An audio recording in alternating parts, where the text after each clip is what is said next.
All right, let me see if I can get through the first 60 seconds of this video without saying an algorithmically hot word or something that is so politically incorrect. Dealing with, oh well, I can't even go there.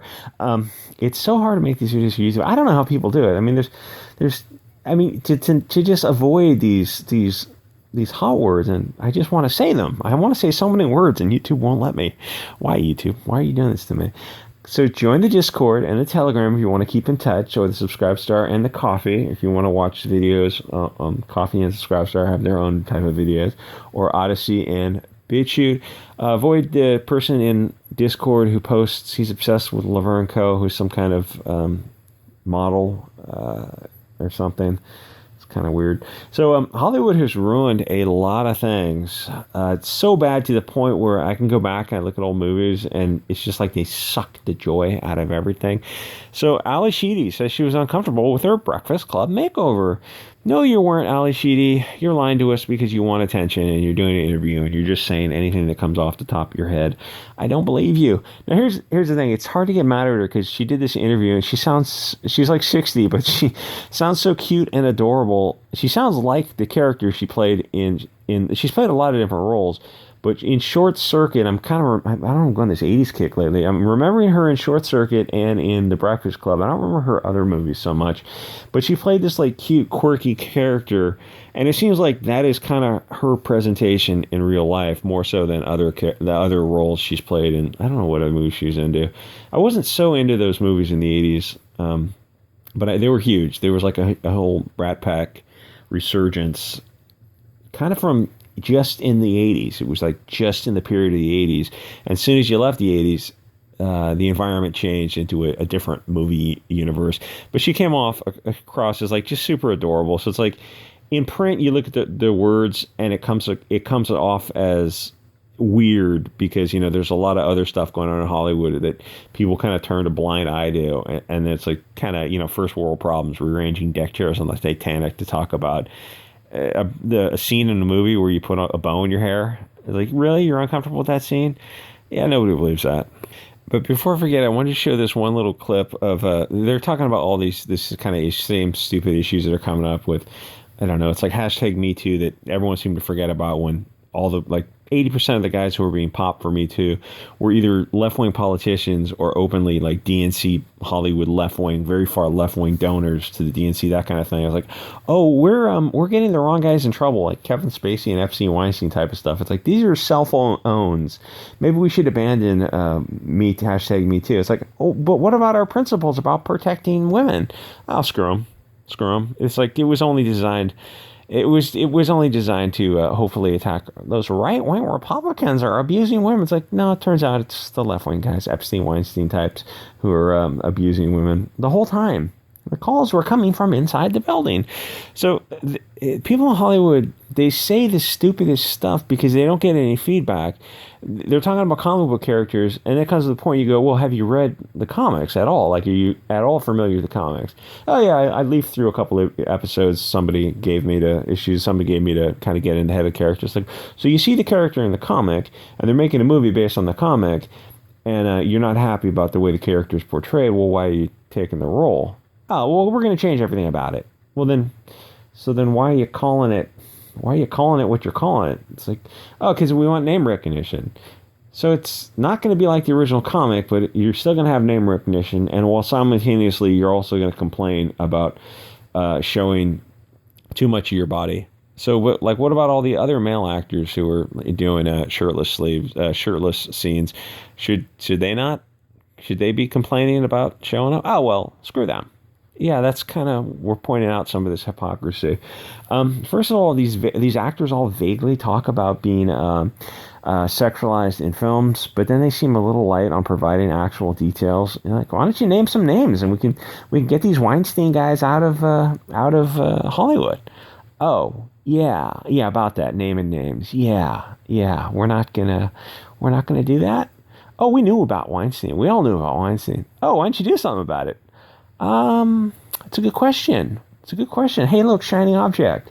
Yeah, it's weird. You guys knew about Weinstein, but you know, Roman Polanski or Woody Allen or all these other people in Hollywood, I use people very loosely. think some of these things have tails and anyway, because obviously they don't care. They care about virtue signaling. If they cared about stopping these people, they would have called the FBI, or they would have done something. They would have talked to the media. They would have got something going on behind the scene, and eventually let it bubble to the surface. But like, they were too busy applauding Weinstein. Weinstein is our god. I think your god is Lucifer, and you sacrifice babies to Moloch. So the hypocrisy is what makes a lot of us laugh and kind of. And the thing is, I will say about Hollywood is a lot of us are turning the corner. It's finally starting to happen where nostalgia clickbaiting is not working. Whatever energy Hollywood had, it had this magical glimmer.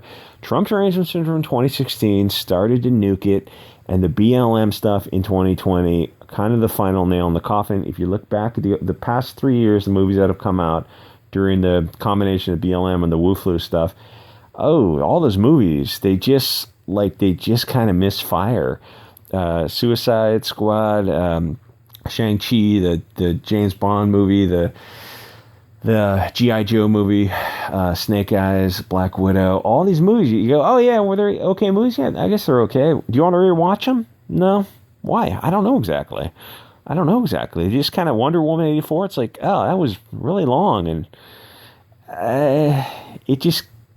it just felt like a whole straw man. Like the whole movie. It's like, I can't help but notice all the bad guys are like fair-skinned. Is that just a coincidence? Because I'm watching all these other movies, and like all the bad guys in all these other movies are also like, they also look certain. So this guy is carjacking you. He's blonde hair, blue eyed. That seems kind of weird. Is that it's kind of in every movie? Yeah, that's just kind of the way of the world now. I don't know if people are waking up to that aspect. I mean, not everyone is grinding the same axe in the same way, our side of the aisle is. But there's something about the movies that are just, like, they're just all kind of misfiring. My point is, they're raising this big stink about these little faux pas that deal with movies about costumes and stuff, but they skip over the actual horrible stuff because it might cost them money. They might actually have to do something about it. Like, oh, maybe you should talk to somebody about Weinstein. Not if it affects the bottom line. So take a look at the Black Widow movie. Why did it underperform? Because for 15 years, this comic book character is built up as a honeypot in skimpy clothing. That's the character. If you don't like the character, you don't have to take the role because it's based on a freaking comic book, which is written for kids. But then they make Black Widow, and they put her in, this is the old costume, they put her in a new costume that kind of compresses everything. Well, a good chunk of Scarlett Johansson's appeal is or was sex. You remove that, and you've got like a James Bond film. So why not just use a male character? I know the character's female, but Scarlett Johansson is only bringing sex to the table, and it's not her fault. That's the character. There's only, you can bend the character, but you can't break it. And in the last movie, they broke the character because it didn't offer anything that the character was supposed to, that someone else couldn't have done better. Because it's a comic book. It's based on very, very fictional comics. No men or women look like comic book characters because it's a comic written for children. You're making fictional movies about comics. You're not doing Shakespeare. If you want to do a Midsummer's Night's Dream, hey, knock yourself out. Obviously, it's not going to be a $400 million movie because it's just not as many people who are clicking on those movies. And the reason people are clicking on these movies, it's not only her, assets that are, people aren't just Coomer consumers.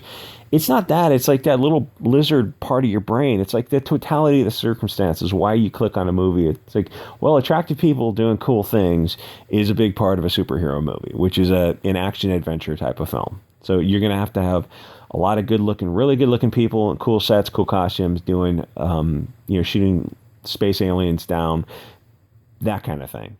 It's like, well, why don't you put, less attractive people in the movie? Because, which is what they did in Black Widow. It's like, yeah, well, so what happened to Black Widow? Oh, it underperformed. Because all these little bits and pieces add up. It's like, oh, here's a little feminist talking point. Well, you lose a certain percentage of the audience when you do stuff like that. It's like, oh, well, why are people coming to the movies? Well, why didn't people see that Charlie's Angels movie? Because the three chicks who were on the cover of the movie, they didn't look like they were happy. Oh, you should smile more. Yeah, but that goes for everyone. Because when you're selling a product, and like you're selling this show, you're the product. So that straw man, you should smile more. if you're trying to sell the show based on that vibe, then yeah, you should probably go just look at the original not the original, but the remake in 2000, Charlie's Angels. You had 3 hot chicks who looked engaging. And then you compare that to the recent remake, and like, what's missing? Well, everything's missing. The whole point of it is missing. It's like, we made a movie for men, but we didn't give the men what they wanted. Oh, so what happened? Oh, the movie bombed. Like everything they make is bombing. Anyway, like, comment, subscribe. See you guys on the next episode.